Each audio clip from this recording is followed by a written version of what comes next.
Hola chicos del Colegio Leonard Euler, les saluda el profesor Gustavo Santa Cruz Muñoz y esta vez vamos a hablar del tema número 4 del curso de química, que es el modelo atómico de los átomos. ¿De acuerdo? Bien, como siempre les voy a pedir todo de su parte para que la clase pueda ser bastante comprendida y así poder nosotros seguir avanzando. Recuerden siempre poner todo de su parte y hacer las consultas del caso. Bien, ¿qué cosa es un modelo atómico? ¿Cuál es la idea de esto? Bueno, el objetivo de esta clase es que ustedes conozcan los tres primeros modelos o ideas acerca del átomo en el transcurrir de nuestra historia. ¿Qué cosa es un modelo atómico? Pues un modelo atómico es una idea que puede tener sustento científico o no, dependiendo la fecha en la que va a transcurrir nuestra historia atómica, como vamos a ver a continuación.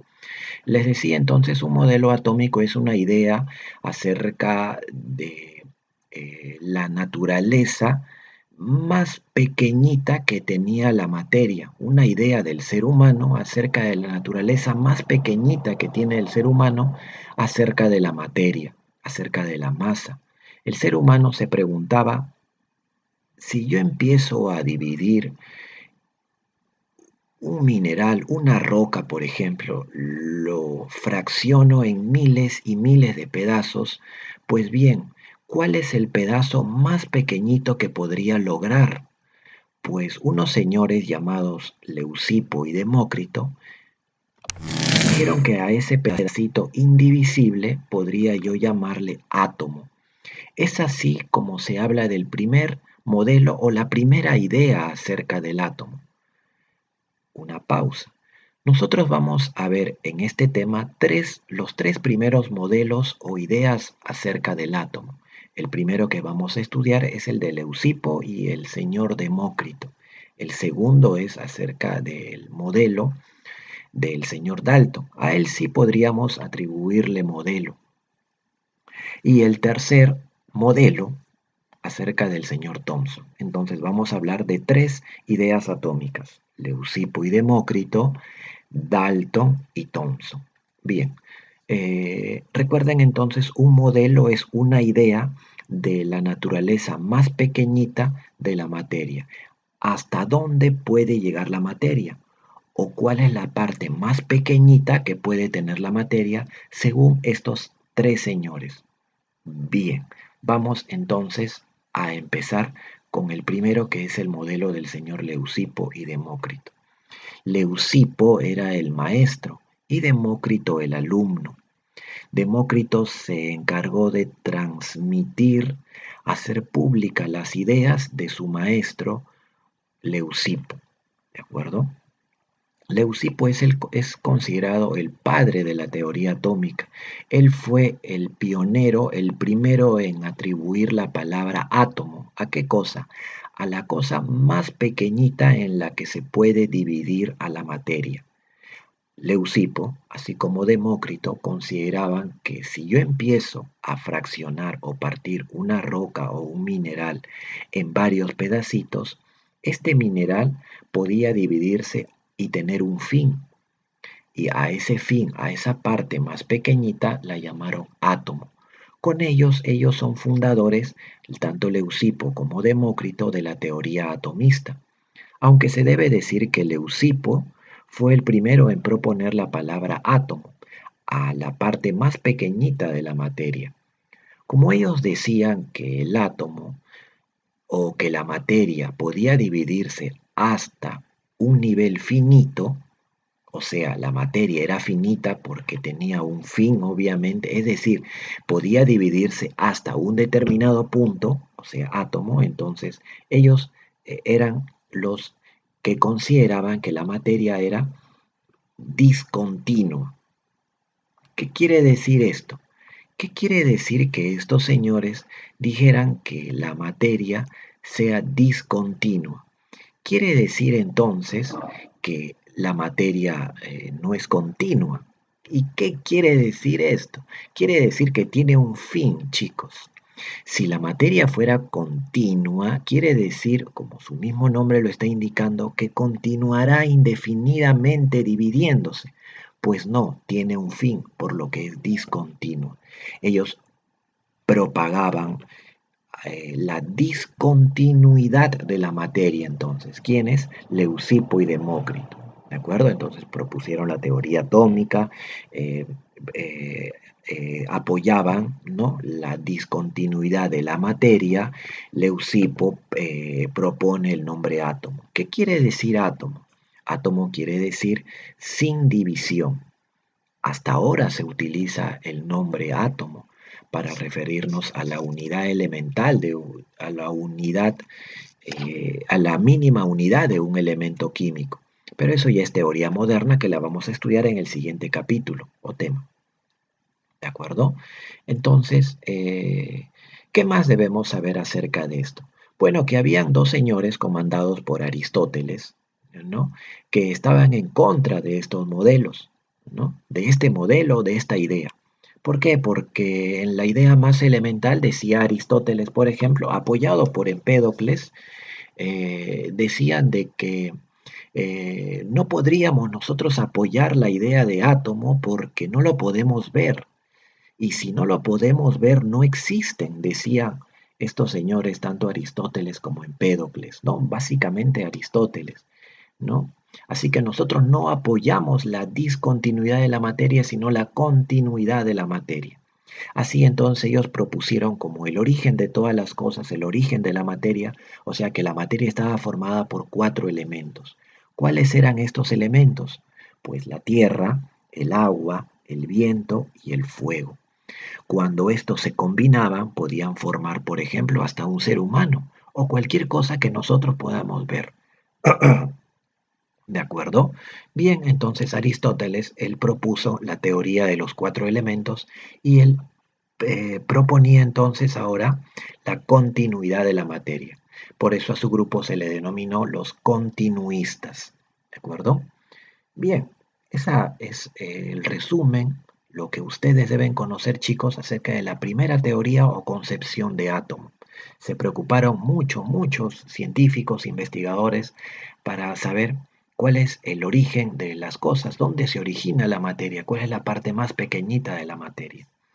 Chicos, hoy en día se sabe que la materia, la parte más pequeña de la materia no es el átomo, sino es una unidad llamada quark, de la cual la vamos a estudiar todavía más adelante.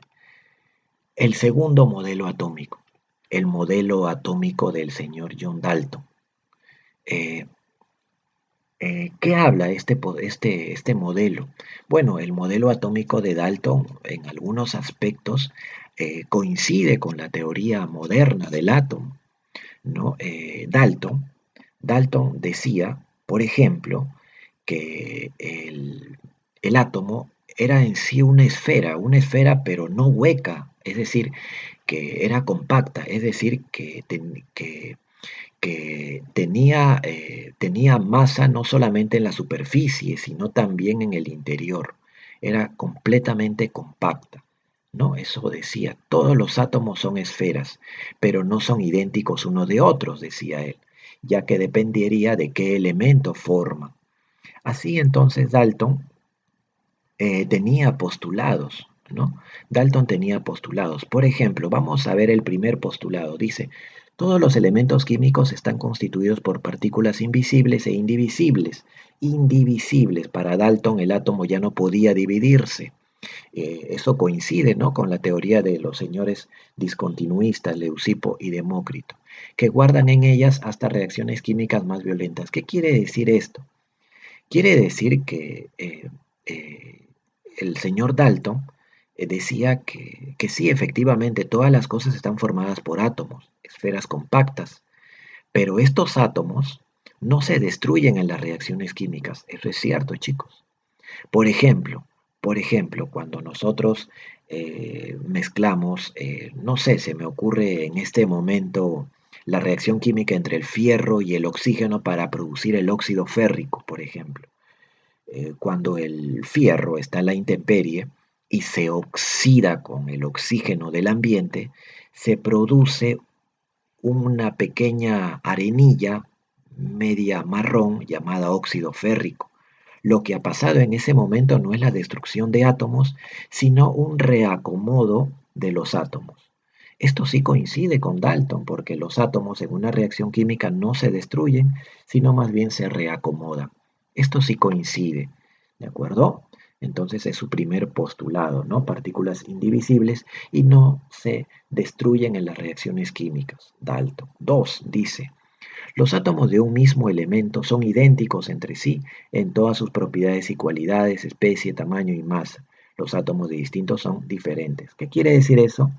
Que si hablamos de átomos de hidrógeno, quizás son átomos pequeñitos, pero si hablamos de átomos de oxígeno, son átomos más grandes. Van a tener la misma forma, pero distintos tamaños seguramente. Aquí el señor Dalton cometió un pequeño error porque hoy se sabe que los átomos de un mismo elemento no necesariamente son idénticos, pero eso lo abordaremos después.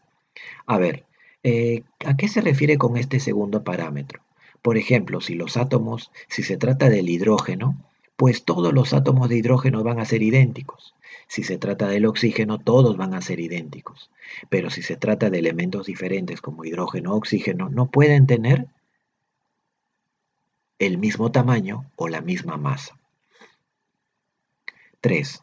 Al combinarse dos o más átomos se forma un compuesto y la fracción más pequeña de este compuesto es un átomo, compuesto que está ahí integrado por átomos compuestos idénticos. ¿Qué quiere decir esto? Esto también es valedero, esto también es cierto. Por ejemplo, fíjense acá, ¿no? Fíjense acá. Si combinamos dos átomos, lo de azul es el azufre y esto de color medio plomo es el oxígeno y es la molécula del SO2, ¿no? Dióxido de azufre, SO2. ¿Qué quiere decir? Perdón, dióxido de azufre. Es decir, tengo acá dos átomos de oxígeno, los celestes o azul son los átomos de oxígeno y esto es el azufre, ¿de acuerdo? Entonces, cuando se combinan los átomos, ¿qué se forma? Se forma una molécula o compuesto. El señor Dalton le llamó compuesto a la unión de átomos, por ejemplo, diferentes, ¿no? Repito, acá tengo dos átomos de oxígeno que se combinan con uno de azufre y se forma la molécula o compuesto dióxido de azufre. Acá es un átomo de azufre y un átomo de oxígeno, monóxido de azufre. Eso dice el punto número 3 o el postulado 3 del señor Dalton. Al combinarse dos o más átomos se forma un compuesto y la fracción más pequeña de este es un átomo, efectivamente, ¿no? Y Dalton decía que una vez que se dividía hasta átomo ya no puede seguir dividiéndose la materia. Hoy día se sabe que eso tampoco es cierto. Cuarto postulado y último. En una reacción química los átomos se reacomodan para formar nuevos compuestos. Así es, chicos, así es. ¿Qué pasa en una reacción química? Eso sí es cierto. En una reacción química, en una reacción química, estos átomos se separan. Estos átomos, por ejemplo, el azufre, se separa del oxígeno, todos se liberan. ¿Y para qué? Para unirse a nuevos compuestos, con los cuales se reacomodan, ¿no? Es como una persona que está amarrada a otras dos personas. En una reacción química, estas tres personas se separan y se unen a otras personas.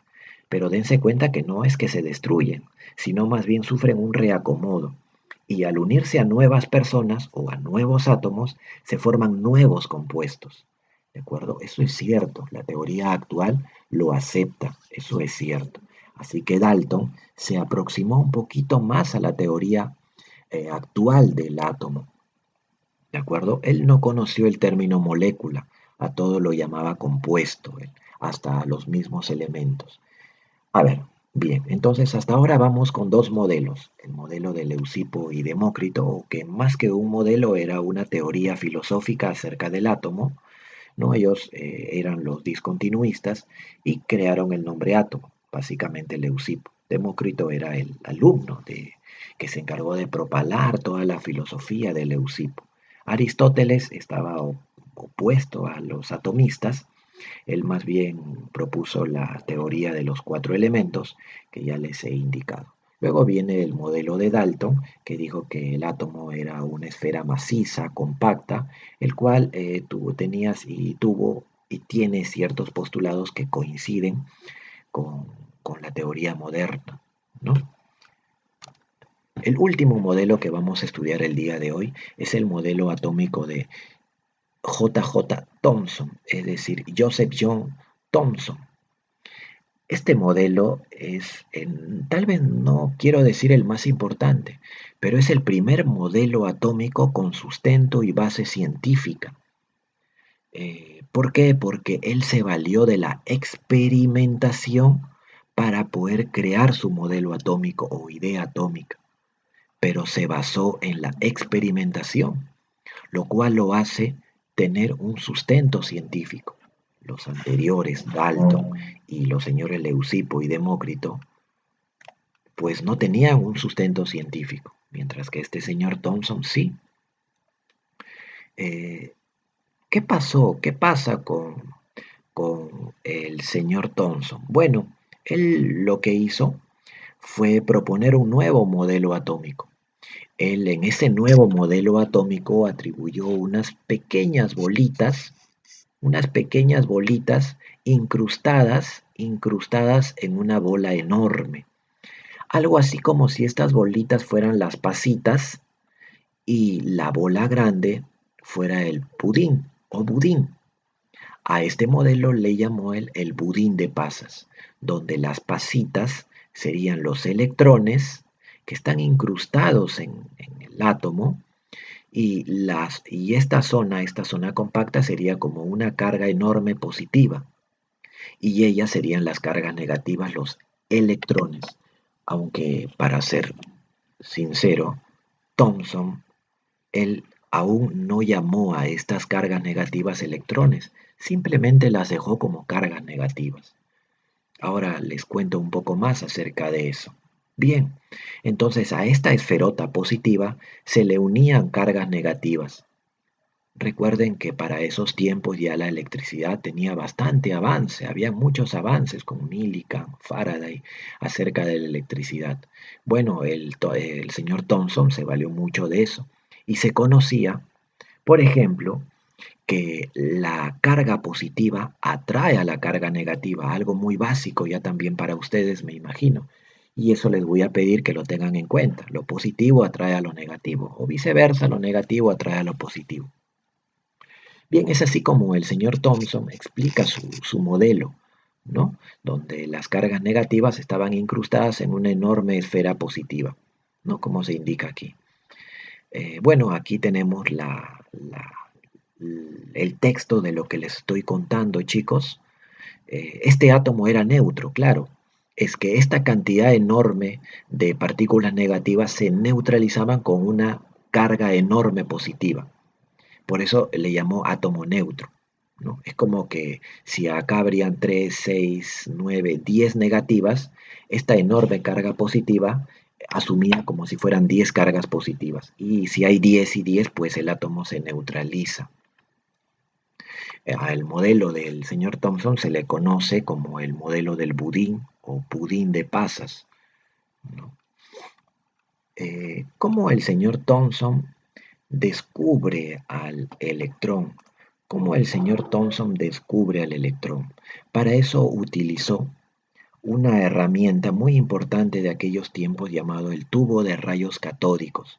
No los voy a marear mucho, chicos. He encontrado esta figura en el internet que me pareció muy importante para poder explicarle de la manera más sutil, más suave y espero me entiendan. Pero eh, tengan en cuenta que Thomson descubre el electrón, pero no por una filosofía o una idea, sino mediante la experimentación. Veamos, miren. eh, El tubo de rayos catódicos, esta pequeña figurita, en su forma más básica puede ser de esta manera. ¿Y cuál es la idea de ello? Que dentro de ello hay un vacío, es decir, no hay nada de aire, porque por medio de esta manguerita se le ha extraído todo el aire posible. Todo, no tiene nada de aire. Así que se ha colocado dos pincitas, dos pinzas, una roja positiva y la otra negativa. Por aquí pasa corriente. Seguramente el rojo y el azul están conectados a una batería que ya no se ve, ¿de acuerdo? Están conectados a una batería. Al prender la batería empieza a haber corriente eléctrica. Lo que quería ver Thomson es qué pasa, ¿no? Entonces lo que empezó a observar es que a medida que ponía mayor cantidad de corriente, la fluorescencia se tornaba morada, medio moradito, se empezaba a tornar morado. Entonces la pregunta fue, ¿por qué se torna de ese color? ¿Qué tienen estos electrodos, o estos cuerpos o estos metales que ocasionan ellos? Deben tener algo asociado a sus cuerpos, se preguntaba Thomson. Así que montó un experimento, número 2 acá. Montó este experimento, miren. Este es otro tubo de rayos catódicos, otra forma, ¿de acuerdo? Otra forma, ¿de acuerdo? Aquí está. Otra forma de rayos catódicos. Fijen nuevamente a los electrodos. Miren, les voy a hablar algo. Al electrodo positivo, a este rojo, le llamó ánodo y al electrodo negativo le llamó cátodo. ¿De acuerdo? De tal manera que la corriente se movía desde el cátodo hacia el ánodo, del cátodo negativo hacia el ánodo positivo. Fíjense, acá tengo el negativo y acá tengo el positivo. Ya, acá está el negativo y acá está el positivo conectado acá. Ahí está. ¿De acuerdo? Acá tengo otra vez el negativo y acá está el positivo. ¿De acuerdo? El positivo rojo y el negativo azul. Fíjense lo que pasa. Esto todavía no va a funcionar al inicio, no está funcionando. Este azul y este rojo no está funcionando al inicio. Solamente van a funcionar ellos dos, ¿de acuerdo? Entonces, una vez que hay corriente, se empieza a proyectar un rayo de esta manera, que al pasar por esta pequeña placa agujereada, se forma un rayo de esta manera, que como ven, pasa por debajo de estas placas sin sufrir ninguna desviación, totalmente recto, no ondular ni de otra manera, sino solamente recto. ¿Qué quería probar Thomson? Quería ver si estos rayos sufrían alguna desviación al pasar por estas placas. Bueno, así como lo vemos, no sufren ninguna desviación. ¿Qué va a pasar? Miren, el experimento 3.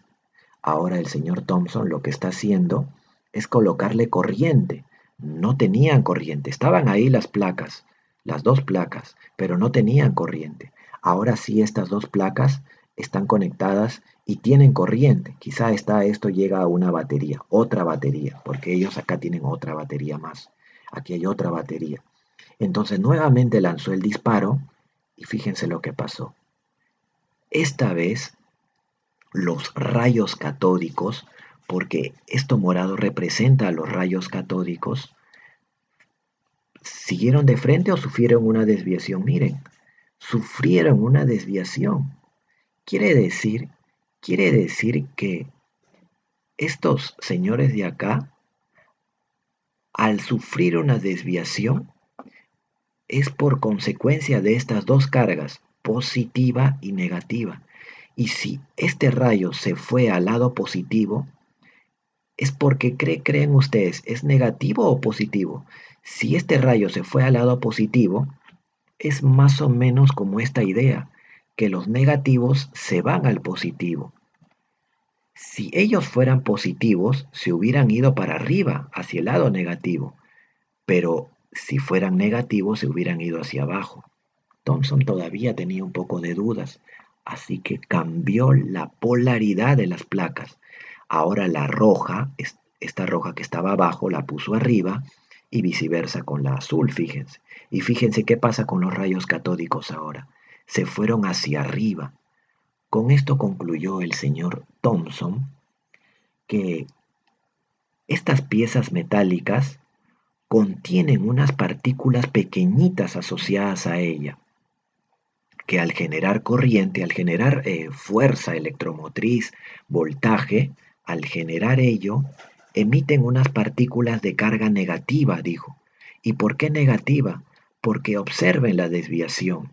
Si estas partículas no tuvieran carga, no les importaría si esto está cargado o no y pasarían de frente, pero solamente pasan de frente cuando no hay carga, pero cuando coloco carga, las partículas sufren desviación. Y digo que son negativas, es lo que dijo Thomson, porque cuando coloco acá la carga positiva, se van hacia arriba, y cuando coloco la carga positiva en esta zona, se van hacia abajo. Con eso Thomson descubre el electrón como una parte del átomo. Hasta el momento se creía que el átomo era solamente una esfera maciza.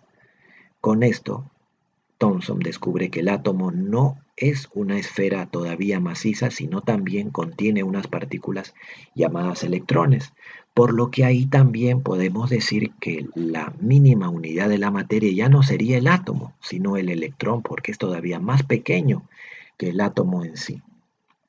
¿De acuerdo? Es así entonces como Thomson descubre el electrón. Algo más, chicos.